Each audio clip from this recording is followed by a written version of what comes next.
So good morning, everyone. Last class we discussed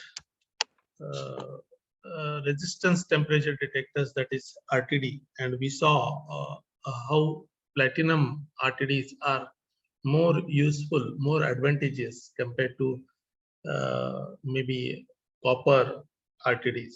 And we also compared RTDs with the thermocouples in the last class. Today we'll see another temperature sensor transducer, that is thermistor. Now thermistors are essentially the semiconductor devices, so semiconductor sensors, right? What is the typicality? It has got a negative temperature gradient. Earlier RTD has a positive temperature gradient. What is the meaning of temperature gradient? As we discussed last class, the resistance of the conducting wire, if it increases with increase in temperature, we call that sensor to be having positive temperature gradient. With increase in temperature, there is increase in resistance. With decrease in temperature, there is decrease in resistance. So that is called as the proportionate temperature gradient or positive temperature gradient. Whereas thermistors have got negative temperature gradient. The meaning is very simple. With increase of temperature, the resistance drops, the resistance decreases, of course proportionately. And with decrease of temperature, the resistance increases. So that is called as the negative temperature gradient. Thermistors follow the principle of decrease in resistance with increasing temperature. So the material used in thermistor is generally a semiconductor, such as sintered metal oxides, mixtures of metal oxides, chromium, cobalt, iron, manganese, and nickel, or doped polycrystalline ceramic containing barium titanate, BaTiO3, and other compounds. So essentially these are the metal oxides which behave after doping, they behave as semiconductors. These are used as the temperature sensors called as thermistors. As the temperature of semiconductor material increases, the number of electrons able to move because of temperature rise increases, which results in more current in the material, and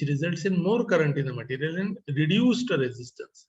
As the electronic activity or electron activity increases, the more current flows. As more current flows, that is resistance to current flow is reduced. That is what is the meaning of reduced resistance. Thermistors are rugged and small in dimensions. They exhibit non-linear response characteristics. So that can be a drawback, non-linear response characteristics, but they are rugged. They are very durable, erosion resistant, and these are coming in small dimensions. So for miniaturized applications wherein the space availability is less, thermistors are preferred over thermocouples and RTDs. So this is the benefit of your thermistors.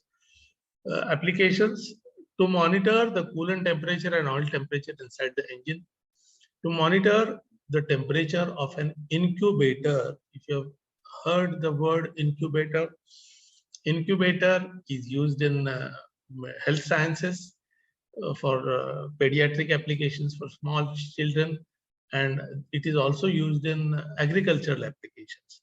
So incubator essentially in case of pediatric applications, म्हणजे लहान मुलांचे जे hospitals आहेत, if you want to maintain the temperature inside that incubation chamber at some pre-decided values, म्हणजे newborn babies जे असतात, prematured newborn babies, त्यांना they provide the ultraviolet light, also they provide appropriate oxygen, also they provide appropriate humidity also, so that controlled environment is maintained inside the incubator so that the life expectancy of that newborn child can be enhanced, right?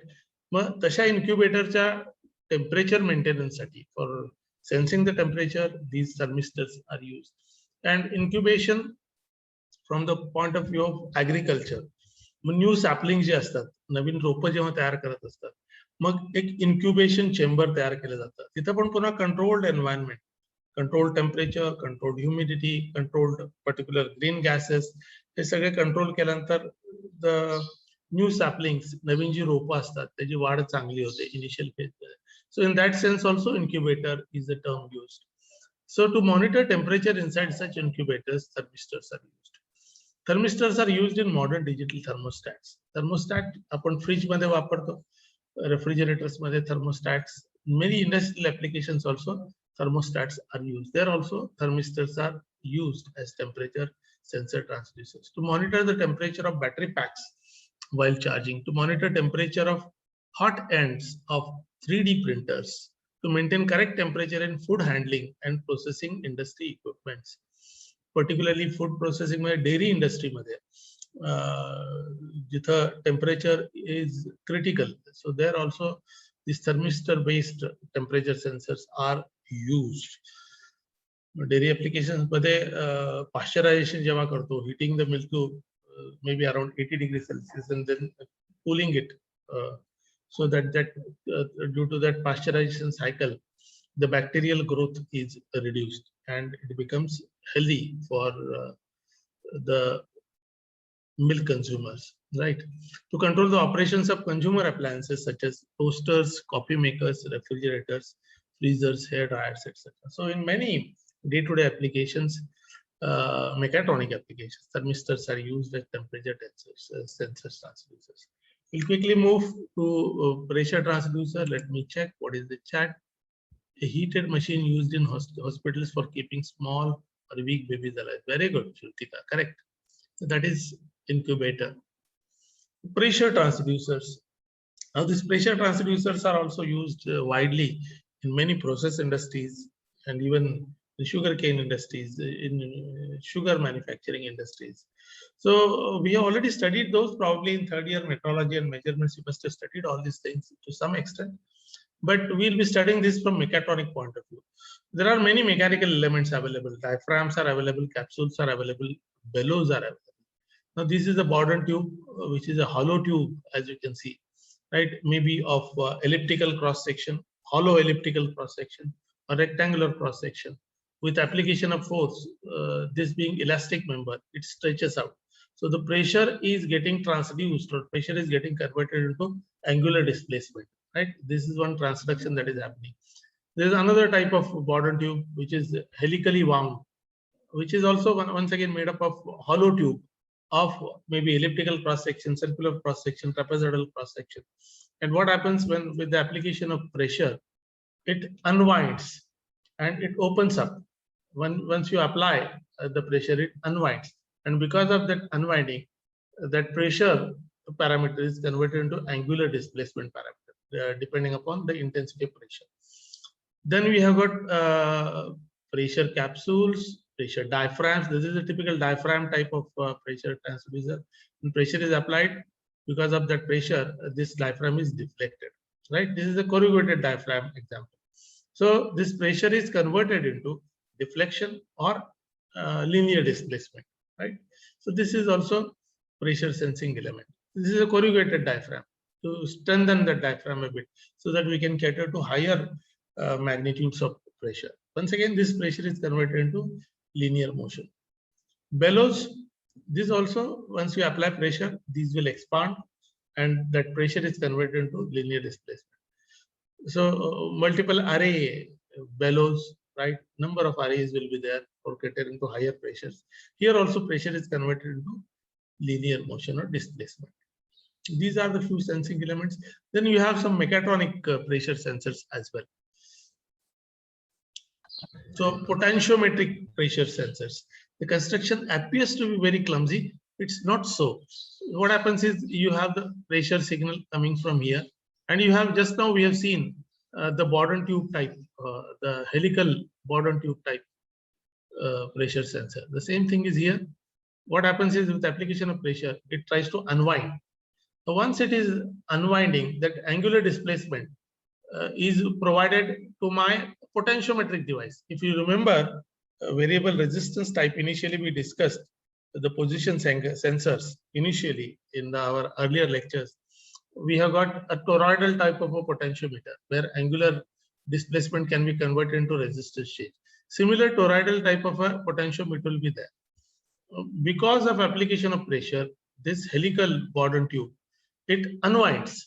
When it unwinds, there is an angular displacement. This angular displacement is provided to the wiper or the slider on the resistance winding. And depending on the angular position of the slider, that much resistance variation will take place. So what is happening? The pressure, applied pressure, is getting converted into angular displacement first. From angular displacement, it is converted into change in resistance. Then I can have some external circuit wherein this change in resistance will be converted into change in voltage. Right? This is how this potentiometric pressure sensors work. Potentiometric pressure sensors use Bourdon tube, capsule, or bellows to drive a wiper arm on a resistive element. For reliable operation, the wiper must bear on the element with some force. So there should be some contact, which leads to repeatability and hysteresis errors. These devices are very low cost, however, are used in low performance applications such as dashboard oil pressure gauges, used in automobiles as well. Right? So you have the earlier one was variable resistance type. Now this is inductive pressure sensor. What is happening here? Just see here. You have the pressure signal coming from here. I have the capsule or a sort of a bellow. So this pressure signal is getting converted into linear displacement. To this linear displacement, to this capsule, one rod is connected, and this is connected to the LVDT core. If you remember, we studied linear variable differential transformer. So you have got primary winding, you have got two secondary winding, and the core moves in between. So that with the movement of the core, the output voltage from the LVDT varies. Now, when the pressure is applied, the bellows or the sensing capsule will expand. As this sensing capsule expands, my pressure signal is getting converted into linear displacement. Now, this linear displacement is given to the core. As the core is given linear displacement, the voltage output from my LVDT varies in proportional to linear displacement. Now, this linear displacement is proportional to pressure signal. So, this pressure signal is converted into voltage output through this inductive pressure sensor. Several configurations based on varying inductance or inductive coupling are used in pressure sensors. They all require AC excitation voltage for the coils. The LVDT types have a fairly low frequency response due to the necessity of driving the moving core of the differential transformer. Now, what do we mean by frequency response? Now, this is used for fairly static display. Static in the sense the parameters are which are not changing rapidly with respect to time. That is not a dynamic signal. म्हणजे slowly varying pressure असेल तर this inductive pressure sensor will perform well. If there is a dynamic change, pressure वाढतो कमी होतो, pulsating flow, pulsating pressure. In that case, the response of the LVDT will not be that good. This is what is meant by low frequency response. Of course, this will be studying when we study frequency response in fifth unit in control system engineering. There are two types of responses: time response or transient response, and then frequency response. That we'll study in details in unit number 5. The LVDT uses the moving core to vary the inductive coupling between the transformer primary and secondary. This we have already studied during the study of LVDT. So this is how my inductive pressure sensors work. Then you have third type, capacitive pressure sensors. If you remember, we had discussed the capacitance in microfarad, right, is dependent on the dielectric medium between the two plates, the distance, the gap between the two plates, right, and the permeability, right. So, and even the cross-sectional area also in contact. So out of that, this typical gap between the two plates is picked up, is utilized for use in capacitive pressure transducers. As we have seen in the earlier case also, we had seen a similar, this pressure signal is getting converted into displacement signal. In capacitive transducers also, similarly, we can see that in a sketch. See, this is my diaphragm, right? And because of the pressure signal, see, these are the capacitor plates, which are some distance apart. With application of pressure, these plates come closer or they go apart. So the gap between the two plates varies. And as the gap between the two capacitive plates varies, the capacitance varies or the charge varies. And because of that, in the external circuit, my output voltage also varies, right? So this linear displacement, which is proportional to my applied pressure. So pressure getting converted into linear displacement. Now this linear displacement is getting converted to some voltage, capacitive voltage, right? So this type of capacitive pressure transducers are also industrially used, right? So isolating diaphragm, this is the sensing diaphragm. These are filled with oil, and then you have got capacitor plates, and across the plates I have got two lead wires, which will measure the potential drop across the capacitive plates. Quickly we'll see capacitive pressure sensors typically use thin diaphragm. Then applied pressure causes diaphragm to deflect and the capacitance to change. This change may or may not be linear and is typically on the order of several picofarads out of the total capacitance of 50 to 100 picofarad. Farad is the basic unit, microfarad, smaller unit, nanofarad, still smaller unit, picofarad, still smaller unit. So the change is very small, that's what it means. The change in capacitance may be used to control the frequency of an oscillator or to vary the coupling of an AC signal through the network. The electronics for signal conditioning, of course, this will be studying, signal conditioning will be studying in unit number 2.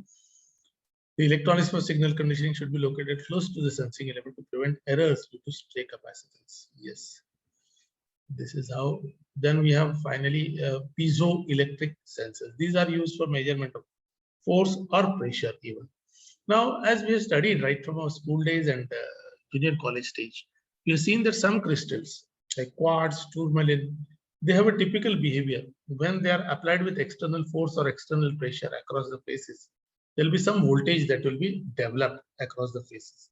So this is a forward piezoelectric effect. That means I'm applying some force, applying some pressure, and because of that, it is giving me some voltage output. This is the forward piezoelectric effect. There will be reverse piezoelectric effect as well. If I apply some potential difference, some voltage across the two faces of quartz crystal, what will happen? They will start vibrating. They will start moving. This is the reverse piezoelectric effect. Now, in this pressure sensor or force piezoelectric sensors, we are using forward photoelectric for piezoelectric. That is, when I apply some force or pressure, there will be some voltage output that can be measured, and that voltage output is proportional to my applied force or pressure. Compressed quartz under the application of external force or pressure, right? Because of that, I get some voltage output. The piezoelectric sensor is used for the measurement of pressure, acceleration, dynamic forces such as oscillation, impact, or high-speed compression or tension. It contains piezoelectric ionic crystal materials such as quartz. On application of force or pressure, these materials get stretched or compressed. During this process, the charge over the material changes. One phase of the material becomes positively charged and the other phase becomes negatively charged. The net charge Q on the surface is proportional to the amount X by which the faces have been displaced. This is how my piezoelectric sensor transducers work. And then we'll quickly see the strain gauge pressure sensors. Strain gauge pressure sensors originally used in the form of diaphragm with strain gauges mounted on the diaphragm. The signal due to deformation of the material is small, of the order of 0.1% of the base resistance. So as we have seen, the pressure sensor in the form of a diaphragm. Diaphragm is a thin plate. When acted upon by some external pressure, these deflect. So on the surface of the diaphragm, my strain gauges are mounted. So what happens? Because of application of pressure, these diaphragms deflect. And as this diaphragm is deflected like this, let us say. So on the top surface, there will be some tensile strain because of the stretching. And on the bottom surface, there will be compressive strain, right? So to sense that tensile strain on the top surface, I mount a strain gauge. So what happens? The tensile strain will be converted into resistance change of the strain gauge element. And that can be connected to a single arm bridge. And I can convert that resistance change into voltage change. This is how my strain gauge pressure sensors. I can make use of semiconductor strain gauges also, both bonded and integrated into silicon diaphragm, because the response to applied stress is of the order of magnitude larger than the metallic strain gauge. So in strain gauge pressure sensors, semiconductor strain gauges are preferred. Constructionally, the bonded semiconductor strain gauge, as I just now discussed, they have a casing. Because of the applied pressure on the diaphragm, stainless steel diaphragm, this will be deflected, and this can be connected to a beam, or on the diaphragm itself, I can mount my strain gauge. So this is one more option. This displacement, if the magnitude is larger, this can deflect the beam. On the beam, I can have the strain gauges. So this is one mode. I have a beam type of pressure sensor. I can have a diaphragm type of strain gauge pressure sensor. Both are valid. So on the diaphragm, I can have strain gauges, or I can have strain gauges on the beam. The principle is same. Because of application of pressure, this diaphragm will be deflected, and this will be pushing the rod, and because of that, the beam will be bent, the top surface will be under tension, and the bottom surface will be under compression. So the pressure signal getting converted into displacement, this displacement of force, this force will be converted into strain on the top surface of the beam, and that strain will be converted into resistance change, and from resistance change, it can be converted into voltage change. So this is a bonded semiconductor strain gauge used as a pressure sensor. We'll go to tactile sensors. Quickly, we'll try to cover. I don't know how much time is left out in the class. Anyway, quickly we'll do the touch sensors, which are very much in use in robotic applications. These work as tactile sensors. The touch sensors, we call them as. All right, just see here attentively. I have a soft film, 3-layered films. Okay, I have a soft film in between the PVDF, that is polyvinylidene. I repeat, polyvinylidene fluoride. The short form is PVDF. Polyvinylidene fluoride. Right? It is made up of PVDF material. Okay, this is a PVDF layer. I have got one more PVDF layer. Okay, so let us remove this pressure first of all. So it will be in the restored condition. Both will be having same thickness and no deflection initially. So I am applying some voltage across this film of PVDF. And because of this, the vibrations will be developed in this PVDF. Now, without the application of load, what will happen? This PVDF will convert this AC voltage similar to my piezoelectric crystal. This PVDF layer also start vibrating. Now these vibrations or vibratory motion will be transmitted from the soft film to the top layer of my PVDF. Right? Forget about this applied pressure. I'm talking about preloading condition. Right? So these vibrations will be transferred to the PVDF, the top layer. Now here the reverse piezoelectric effect. Right? Here what had happened? With application of voltage, the PVDF bottom layer is vibrating. So here, because of the vibrations, because of application of external force, because of the vibrations, there will be some voltage that is developed. So there will be some X output voltage without application of load. Right? Is it clear? So bottom PVDF, when applied with some external input voltage, will start vibrating. These vibrations will be transferred from the soft film to the top layer of PVDF. So these vibrations will be transferred to top layer of PVDF. The top PVDF layer starts vibrating. These vibrations, the reverse effect will happen. These vibrations will be converted into some voltage across the faces. Right? So this is before loading, before application of force or pressure. Now, I start applying the pressure. Suppose I fingertip मध्ये मी load लावला. I have applied the pressure. Because of that, there will be deformation of this PVDF, top PVDF layer, right? And what is happening constantly now? Without application of load, there was some voltage. Now this is constantly happening. This supply input is there. Because of that, PVDF bottom layer is vibrating. Now, because of the loading, the transmission of vibrations will vary now. Right? Because of the application of external force or pressure, the transmission of vibrations to the top layer will vary, maybe reduce. And because of that, the output voltage will change. Now this output voltage change will be proportional to the applied force or pressure. Now this is how my pressure or force signal can be converted into output voltage by using polyvinylidene fluoride layer, PVDF layer. And these are widely used in robotic applications, touch sensor applications. Why only robotic touch sensors? जे काही touch screen type of applications आहेत, CNC machine वरचा screen असतो तिथं they use this PVDF film as my touch sensor, right? So let us quickly see. General tactile sensors are used to sense the pressure on the fingertips of a robot of an object. They are also used in manufacturing of touch display screens of visual display unit of CNC machine tools. It has two PVDF layers separated by a soft film which transmits the vibrations. An alternating current is applied to lower PVDF layer which generates vibrations due to reverse piezoelectric effect. These vibrations are transmitted to the upper PVDF layer via soft film. These vibrations cause alternating voltage across the upper PVDF layer. When some pressure is applied on the upper PVDF layer, the vibrations get affected and the output voltage changes. This is what I explained earlier. This triggers a switch or an action in robots or touch display. This is how my tactile sensors work. Friends, we'll stop for today.